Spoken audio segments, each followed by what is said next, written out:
télécharge le programme.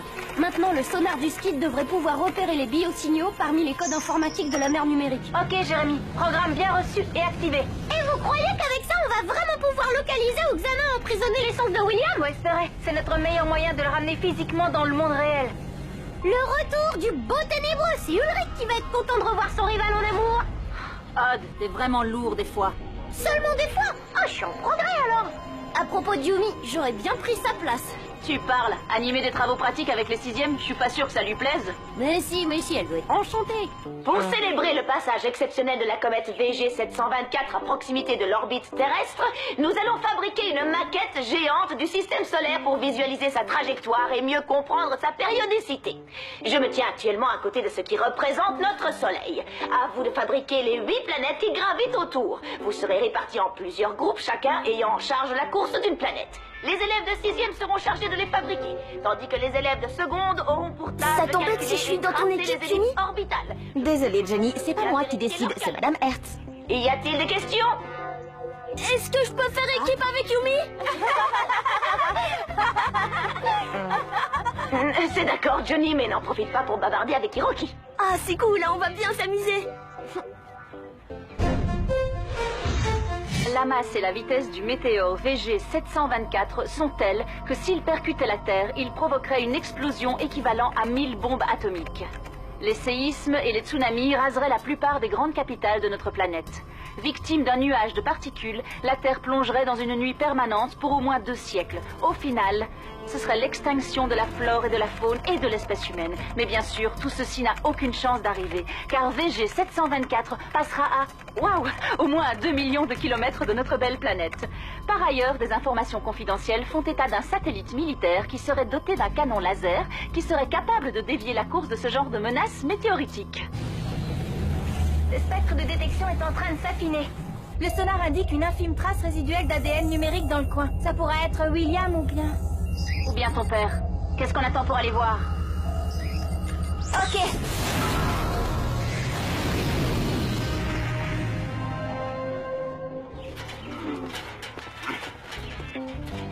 Tiens, voilà pour toi et pour toi. Voilà. Merci. Merci. Oh, regarde ça, c'est génial! On a récolté la planète Terre! Ah ouais, tu l'as dit, c'est mon jour de chance. La Terre et la Lune! Youpi! Et dire que Jérémy rêve d'être à ma place. N'oubliez pas que vous devez vous caler sur notre soleil central pour les orbites. Et veillez à respecter l'échelle. Je rappelle à tous que cet exercice est noté et comptera pour le trimestre. À vous de jouer! Une petite seconde, Suzanne. J'ai une information capitale à faire passer. Concernant les piquets, j'attire votre attention sur un aspect technique important. Ils sont munis de 2 extrémités. L'une est taillée en biseau. C'est celle-ci qui doit être plantée dans le sol. Ne les maniez pas à l'envers. Vous pourriez vous blesser en appuyant sur la pointe. Ça va, faut être débile pour se blesser avec un piquet! Ah bon?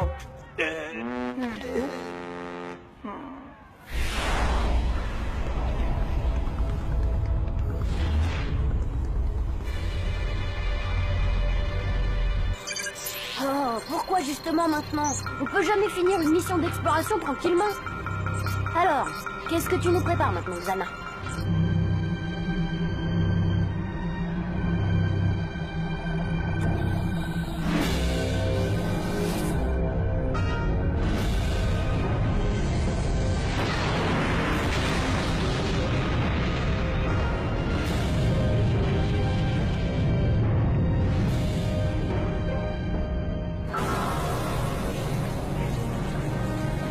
Désolé, Aelita, mais va falloir rentrer dardard sur Lyoko. Tour activé. Bien reçu, Jérémy. Je vire.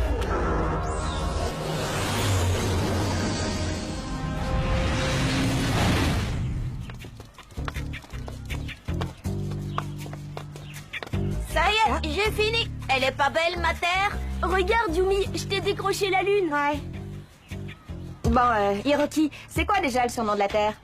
C'est la planète bleue, je sais, mais je me suis dit qu'avec de l'imagination, si les Martiens nous envahissaient... Et toi, Johnny, tu crois qu'il y a de la végétation sur la Lune? Bah non, mais j'ai pensé que c'était plus poétique si je m'étais... Recommencez-moi ça immédiatement! Me laisse béton, l'imagination et la poésie, ça lui passe là. S'il vous plaît, un miracle pour me sortir de là. Allô? Oui, Jérémy? Tour activé? Ouf! Merci, Xana. Hein? Bah, qu'est-ce que tu racontes? Non, c'est rien, j'arrive immédiatement.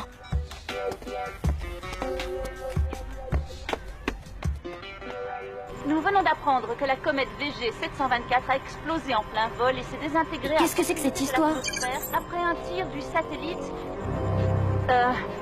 non, pour des raisons inconnues. Rectification. Les observatoires internationaux nous confirment que la comète se porte bien. Et va bientôt tranquillement s'écraser sur... nulle part. Elle va passer très loin de la Terre. Et de toute façon, on pourra la dégommer avec le satellite qui bien sûr n'existe pas. Tout ceci n'était qu'un poisson d'avril. Bonne journée et adieu. Je veux dire, à ce soir. Primo, on n'est pas en avril. Et puis Deuxio, c'est quoi ce charabia? Voyons. Programme d'observation spatiale. Cométoïde VG 724.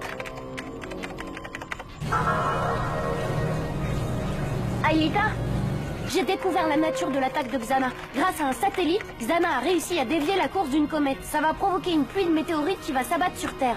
Quoi? T'en es sûr? Bah, en fait, d'après mes calculs, l'essentiel des résidus de la pluie de météorites se désintégrera en entrant dans l'atmosphère. Par contre, le plus gros éclat qui arrive derrière s'écrasera... Oh non! Sur l'usine! Jérémy, il faut que tu évacues le labo sans traîner. Ça ne servira à rien. Si le labo est détruit, vous resterez coincé dans la mer numérique, à la merci de Xana. Il faut plutôt désactiver la tour. T'inquiète, Jérémy, on va te faire ça rapidos. Sauf que ça n'empêchera pas la météorite de s'écraser. Exact. C'est pour ça que je dois rester au poste de commande, pour lancer un retour vers le passé avant qu'elle ne s'écrase. Ok, je mets la gomme. T'as un hub au nord-ouest de ta position, sous le manteau des banques de données. Compris?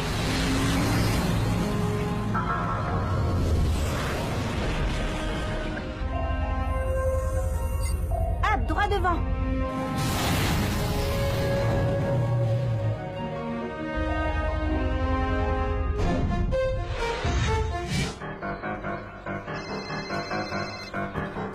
Jérémy, ouais, je me dépêche. Quoi? Oui, une météorite. Et vu sa masse, elle pulvérisera non seulement l'usine, mais aussi tout le quartier et le collège en prime. Les autres sont en route. Ils te rejoindront directement sur Lyoko. Yumi, tu m'écoutes? Hiroki. Désolée, Jérémy. J'arrive tout de suite, mais j'ai un truc important à faire avant. C'est pas le moment, tu dois plonger immédiatement. Yumi! Yumi!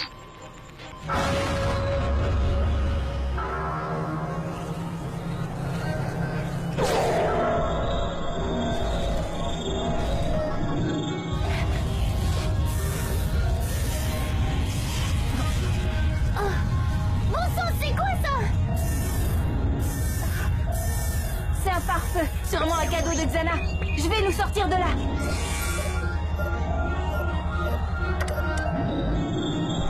Oh, rien à faire. Oh, Jérémy, on a un problème. Oui, Aïlita, j'ai vu ça. Je suis déjà au travail.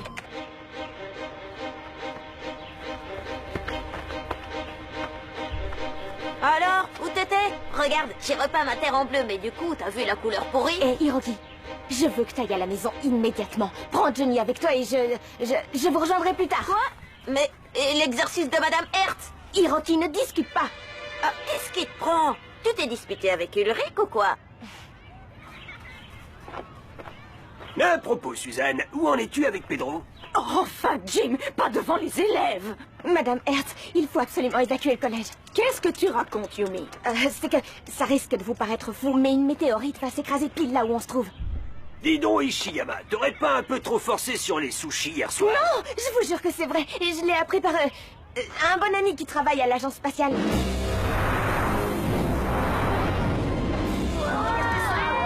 Vous avez vu?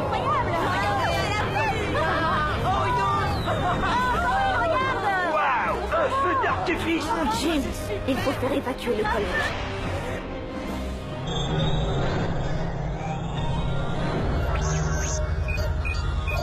L'énergie de ce pare-feu semble circuler selon un algorithme basique. Il suffirait de le décrypter et on pourrait profiter d'une faille pour passer à travers. Bien vu. Par contre, je crois que je viens de comprendre le vrai plan de Xana. Bravo Einstein, t'as enfin compris qu'il cherche à détruire le supercalculateur pour nous empêcher de revenir lui mettre des bâtons virtuels dans les roues. Évidemment. Sauf que là, il a parfaitement choisi son moment. Bien sûr, en détruisant le supercalculateur, Xana détruira aussi Lyoko, mais aussi notre seule possibilité de retour dans le monde réel. Mais pourquoi il veut nous piéger ici? Pour toi, Aïlita, C'est toi que Xana veut capturer depuis qu'on a recréé Lyoko. C'est ce qui s'appelle faire d'une pierre deux coups. Mais enfin, Suzanne, c'est absurde. Vous êtes absolument certaine qu'il ne pourrait pas s'agir d'autre chose, comme un feu d'artifice, par exemple? Je n'arrête pas de le lui dire, mais je crois qu'elle a abusé de verveine morte. Je sais ce que j'ai vu, Jean-Pierre. J'ai vu une pluie de météorites. Il faut mettre les élèves à l'abri maintenant. Bon, dans le doute, je veux bien faire évacuer le collège, mais je veux absolument éviter la panique.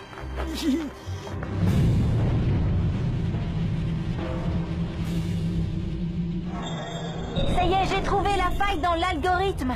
C'était simple comme bonjour. Le système surcompense les poussées, mais met 3 millisecondes à inverser la polarité. Mais oui, en synchronisant la poussée initiale, t'as une chance de neutraliser la distorsion sinusoïdale. Traduction? C'est le principe de l'élastique. Accrochez-vous.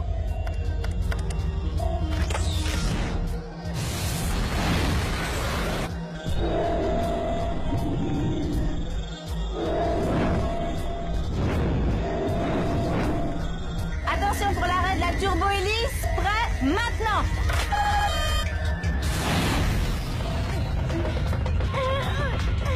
On est passé, Jérémy! Bien joué, Aelita.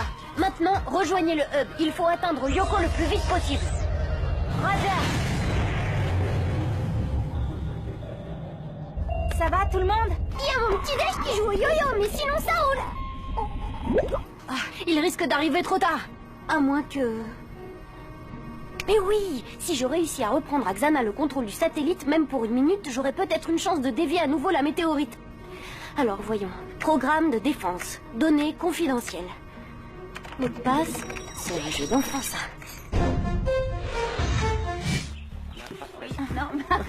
Bon, exercice anti-incendie. Allez, on se dirige tous dans le calme vers la sortie du collège. Hub en vue, plongée dans 30 secondes. Bingo! Bon, maintenant je vais avoir besoin d'un relais émetteur pour me connecter au satellite.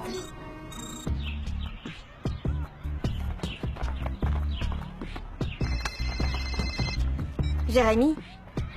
Ouais, je suis encore au collège. Je suis désolée, mais il fallait que... Pas de soucis, Yumi. Changement de programme. Finalement, ça m'arrange que tu sois encore au collège. Dans ta chambre? Ok, je récupère ton ordinateur portable. Et après? Ah, d'accord. Hé! Où elle va, ta sœur? Il n'y a qu'un moyen de le savoir.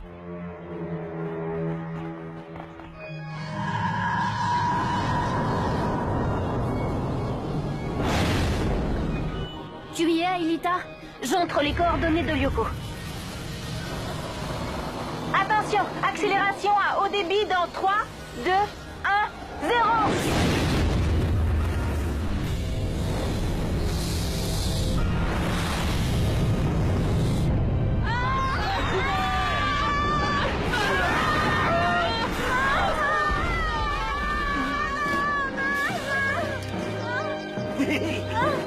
C'est quoi ça, monsieur? Oh, j'ai peur! On se calme, d'accord? On se calme. Jérémy, ça y est, j'ai récupéré ton ordinateur. Va sur le toit du bâtiment des sciences pour le raccorder à l'antenne. C'est parti.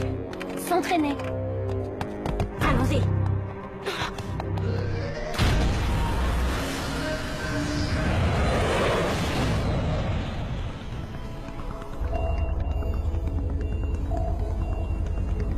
Ça y est, Jérémy.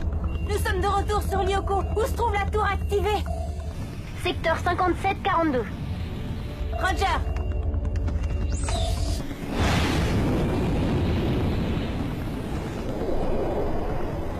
La voilà.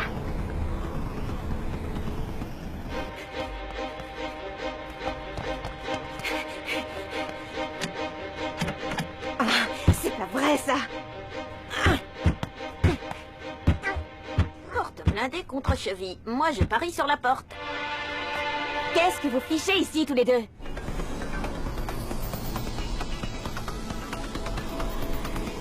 Skid stabilisé. Débarquement.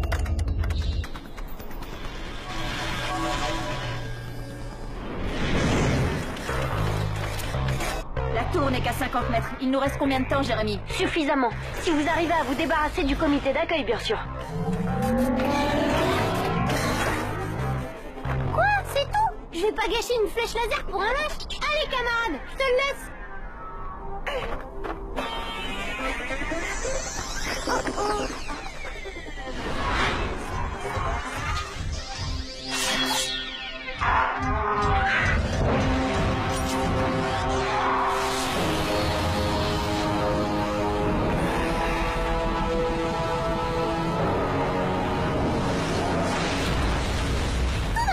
Elle m'a l'air très loin, cette tour.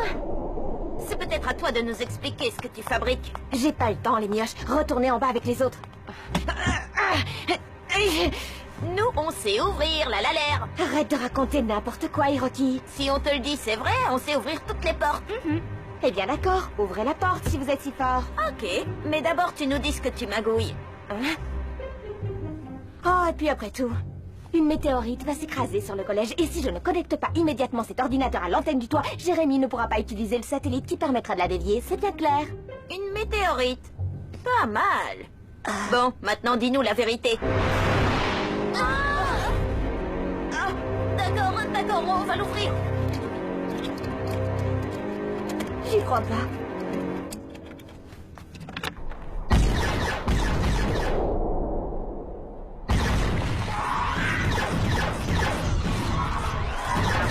Super sprint.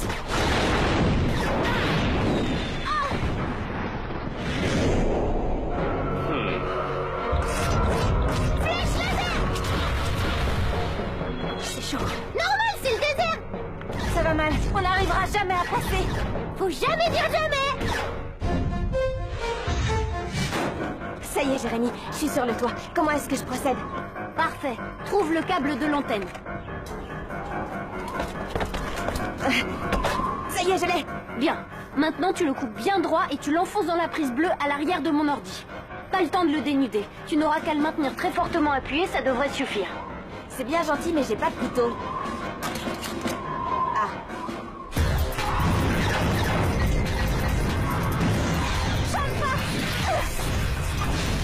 Bien joué, princesse.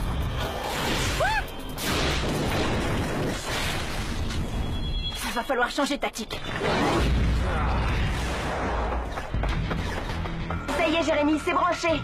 Très bien. Que le duel commence.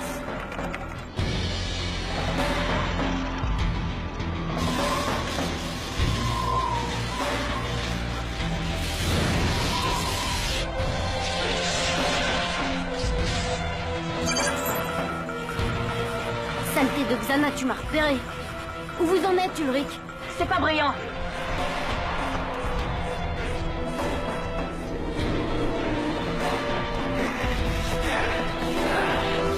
Reste derrière nous, Aelita.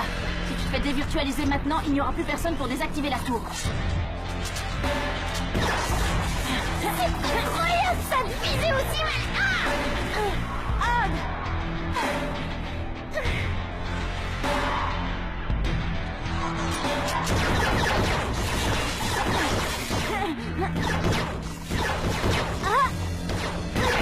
C'est drôle, les tarentules ne m'ont pas visé une seule fois.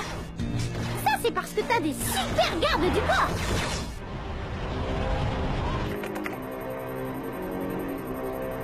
Non, trop tard.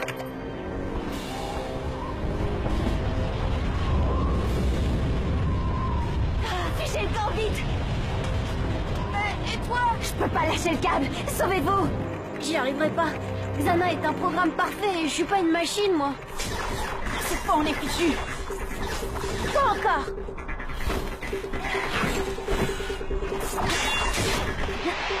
Qu'est-ce que tu fais? Je force Xana à choisir.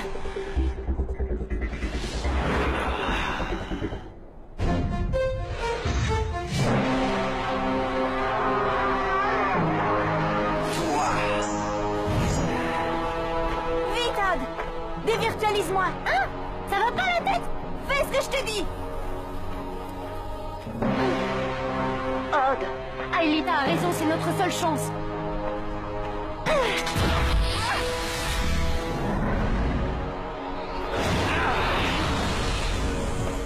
Tu comprends quelque chose, toi?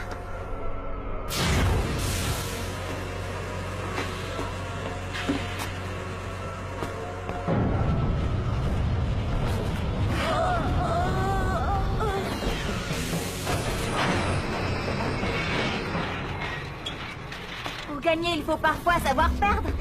Pourvu que Xana l'ait compris.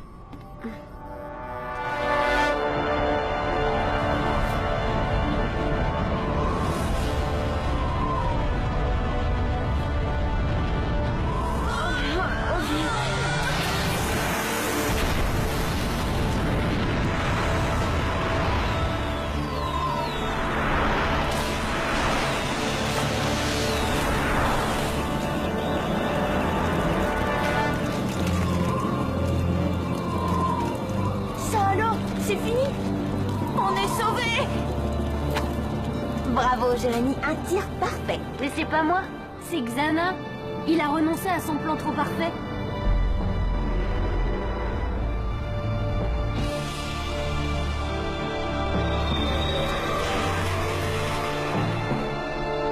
Xana voulait encore plus mettre la main sur moi que détruire le supercalculateur. Moi, sur Terre, il ne pouvait faire les deux.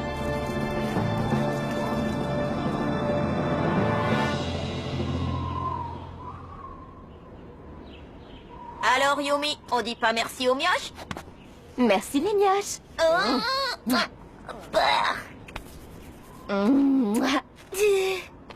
C'est exact, vous m'avez bien aidé aujourd'hui. Ça, je ne manquerai pas de te le rappeler. Oh, ça, faudrait que tu t'en souviennes. Retour vers le passé.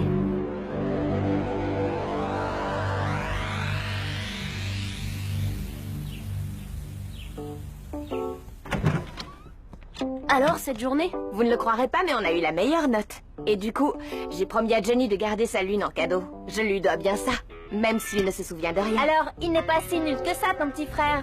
En fait, il est plutôt habile de ses mains quand il veut. C'est bien ce qui m'inquiète. Ah, pourquoi?